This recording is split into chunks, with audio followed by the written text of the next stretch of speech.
रुद्रंग निगडी पुणे या संस्थेतर्फे समजत नाही ते समजून घेऊ या ऑनलाईन उपक्रमात कविश्रेष्ठ ग्रेस यांची प्रपंच कविता सर्व जिज्ञासू सदस्यांनी समजून घेतली.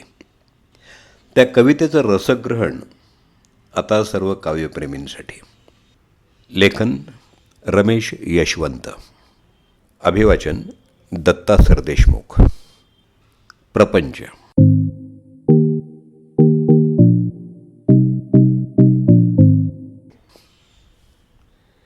दीप पाजळले नेत्री, गात्री सजवली शेज.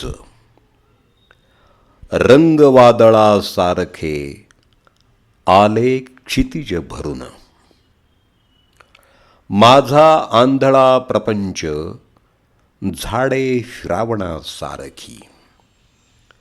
अशा सांजवेळी आली मला न्यावया पालखी. पुसा बाहुलीचे डोळे, वेचा आभाळात मोती. कुण्या पायांच्या नादाने दिशा कोसळून जाती. करा अंगण मोकळे, त्यात विझू नये दिवा. एका झुळकीने माझा जन्म मातीत मिळावा. कवी ग्रेस. समजत नाही ते समजून घेऊ या उपक्रमासाठी आपण 2 कविता निवडल्या होत्या.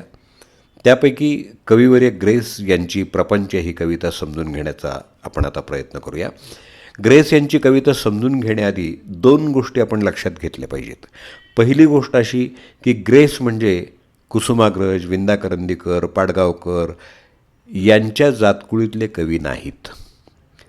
सर्व परिचित आदर्शवाद किंवा वास्तववादातून होणारी आशयाभिव्यक्ती ग्रेस यांच्या कवितेत आपल्याला सापडणार नाही. कारण सदा सर्वकाळ आत्ममग्न असलेला हा कवी मृत्यूच्या साहचर्यात जीवनाचा शोध घेणारा कवी आहे. प्रत्येक कवीमध्ये एक तत्त्वज्ञ दडलेला असतो. ग्रेसच्या कवितेतला हा तत्त्वज्ञ बौद्धिक विलासात जास्त रममाण झालेला आपल्याला दिसतो. त्यामुळंच ग्रेस यांची अभिव्यक्ती शब्दकळा भावूक वाटली तरी ती भौतिकातले नातेसंबंध याबाबत भावनिक आवाहन करत नाही. भौतिक पसाऱ्यातला फोलपणा दर्शवून ती पुढं जाते. ग्रेस स्वतःला शैव म्हणजेच शाक्त मानतात. शाक्त म्हणजे शक्तीचे उपासक. म्हणूनच ग्रेसच्या कवितेत स्त्री प्रतिमा विपुल प्रमाणात आपल्याला दिसतात. आणि हे लक्षात घेऊनच ग्रेस यांच्या कवितांच्या घनदाट मोहमयी धुक्यातून चालत राहून आकलन बिंदूपर्यंत पोहोचण्याचा प्रयत्न यशस्वी होण्याची शक्यता. आता प्रपंच या कवितेच्या सुरुवातीच्या ओळीच पहा. दीप पाजळले नेत्री, गात्री सजविली शेज. रंग वादळा सारखे आले भरून क्षितिज. म्हणजे काय? काही कळत नाही. पण प्रश्न पडतो, दीप पाजळले नेत्रीच का? दीप लाविले किंवा पेटविले नेत्री असं म्हणून पहा. लाविले किंवा पेटविले या दोन्ही शब्दांच्या उच्चारातून निर्माण होणारा नाद दीप पाजळलेच्या नादातला आनंद देतो का? नाही.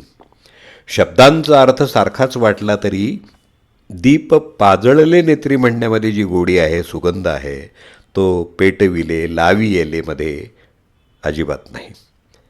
आता पुढचा प्रश्न, दीप कधी पाजळतात? आनंदोत्सव साजरा करायचा असेल तेव्हा. पण आनंदोत्सव आहे तरी कशाचा? तर गात्री सजविली शेज. शेज कधी सजवतात? आपल्याला माहिती आहे, नवदाम्पत्याची पहिली रात्र असते तेव्हा शेज सजवतात. पण इथं तर गात्री सजविली शेज असं कवी म्हणतो आहे. म्हणजे हे शेज सजवणं काही भौतिक प्रपंचातलं नाही, तर आत्मिक प्रपंचातलं आहे. शिव आणि शक्तीचं प्रकृती आणि पुरुषाच्या मिलनाचा हा उत्सव आहे. त्यामुळंच वादळ घुंगावत येतं तशी असंख्य रंगांची उधळण होऊन आत्म्याची भूमी आणि आकाशाचं क्षितिज भरून गेलं आहे. पुढं कवी काय म्हणतो बघा. माझा आंधळा प्रपंच झाडे श्रावणासारखी, अशा सांजवेळी आली मला न्यावया पालखी. पूर्वीच्या काळी म्हणजे राजघराण्यातल्या विवाहित कन्येला पालखीत बसवून सासरी पाठवणी केली जायची तिची. आत्मिक किंवा आध्यात्मिक प्रपंचात सुद्धा असंच घडतं आहे. थोडक्यात काय तर मृत्यू निश्चित आहे, पण जीवन ते तर अनिश्चित आहे. त्यामुळंच ज्या जीवनाविषयी ठामपणे निश्चित असं काहीच सांगता येत नाही, त्या जीवनाच्या अनुभवाचा बोध किंवा मोदही अनिश्चित, सतत रंगरूप बदलणाराच असणार नाही का. कवी हरघडी रंगरूप बदलणाऱ्या जीवन सत्याच्या दर्शनाचा आनंद उपभोगतोय. मृत्यूच्या सोबतीनं जीवन सत्याचा चिरंतन प्रकाश दाखवतोय. तसा कोणताही कवी हा मृत्यूच्या जाणीवेतच जगत असतो. पण ग्रेस यांच्या बाबतीत ही जाणीव अत्यंत प्रखर आणि तीव्रतम आहे. मृत्यूचं स्मरण नाही अशी एकही कविता ग्रेस यांच्या समग्र कवितेत सापडणार नाही. आणि म्हणूनच कवी म्हणतो, पुसा बाहुलीचे डोळे, पुसा बाहुलीचे डोळे वेचा आभाळात मोती, कुण्या पायांच्या नादाने दिशा कोसळून जाती. म्हणजे ज्या बाहुलीच्या सृजनशक्तीच्या प्रतिभेच्या सोबतीनं मी जीवनातलं अनमोल असं काही मिळवलं, ते तिच्याच पदरात टाकून मी पुढच्या प्रवासाला, मृत्यूनंतरच्या प्रवासाला निघालो आहे. कारण कुण्या पायांच्या नादाने मृत्यूच्या पदरवाने दिशा कोसळून गेल्या आहेत, उरलाय फक्त निबीड काळोख. तेव्हा माझ्या प्रतिभासखीच्या पदरातले अनमोल मोती हवे असतील तर वेचण्यासाठी आभाळात जा. ऊर्ध्व गमन करा. शब्द आकाश तत्वाचं प्रतिनिधित्व करतात, हे इथं लक्षात घेण्यासारखं आहे.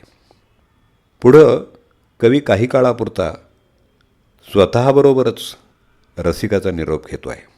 कारण जीवनाचा शोध संपलेला नाही. तृष्णा, मग ती भौतिक प्रपंचातली असो किंवा पारलौकिक प्रपंचातली असो, ती संपत नाही, तडफड थांबत नाही.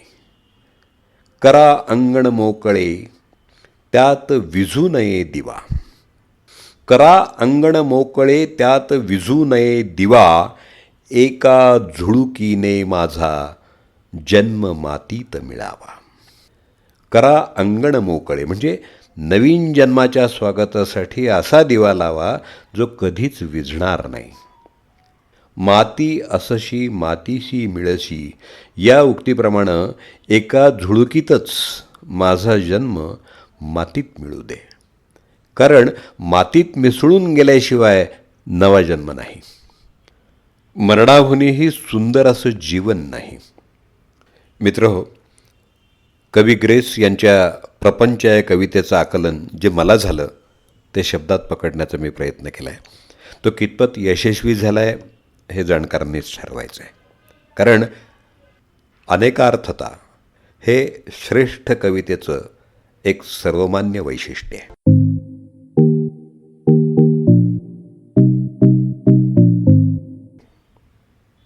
समजत नाही ते समजून घेऊ या सत्रात कवी ग्रेस यांच्या प्रपंच या काव्याचं रमेश यशवंत यांनी केलेलं रसग्रहण आपण ऐकलं. रमेश यशवंत वाकनीस, त्यांचा मोबाईल नंबर 9096800653.